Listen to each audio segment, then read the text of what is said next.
But why? Why? What was your motivation? I mean, why? When did you decide? Oh, that's possibly the job I want to do.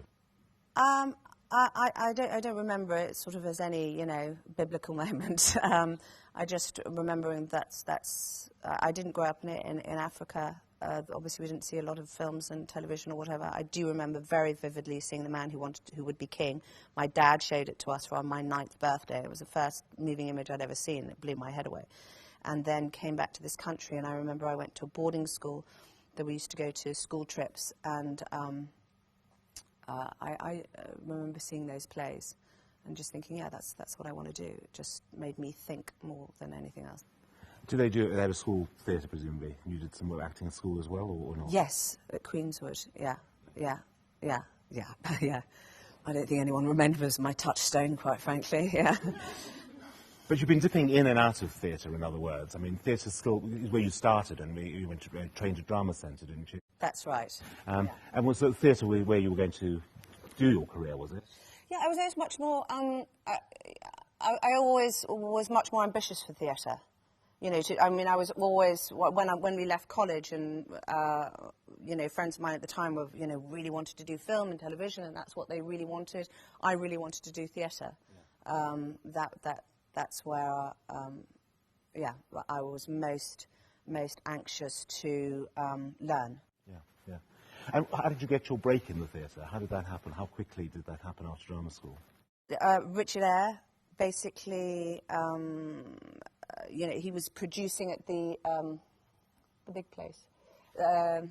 The National, the National, and that one. Yeah, that one, the other one that I work in, and he allowed me to play. I mean, he didn't direct any of them, but I was cast as in a play called Trelawney of the Wells. I mean, and that was at the Olivier, and I was 20. I just come out of college, so I was 23.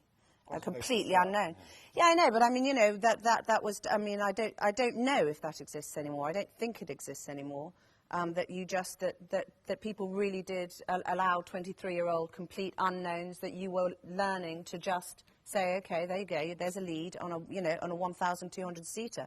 8 months, just learn. And I did 5 plays back to back over sort of 3.5 years there. So it was like a second training, and you just got to sit beside, the second play I was in, I was sitting there with, Judi Dench and Bill Nye and, Norman Rodway and all these people around them, and you just sat and watched, what are they doing, what are they doing, what are they doing, what are they doing, But it's quite a contrast, of course, to go from the National Olivier, which is that huge stage, to a much more forensic space like this, or the Armida.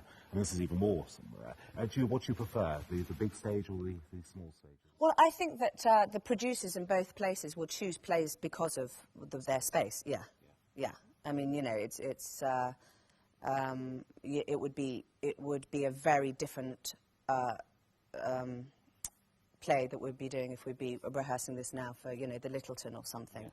It allows you. It's a luxury. We are a television and film viewing population. However, I mean, I think I watch television about once every 7 months. I mean, I'm not joking. Damien and I will watch the news. That's about it. Yeah. But even so, we are just so visually aware, and this is our taste now.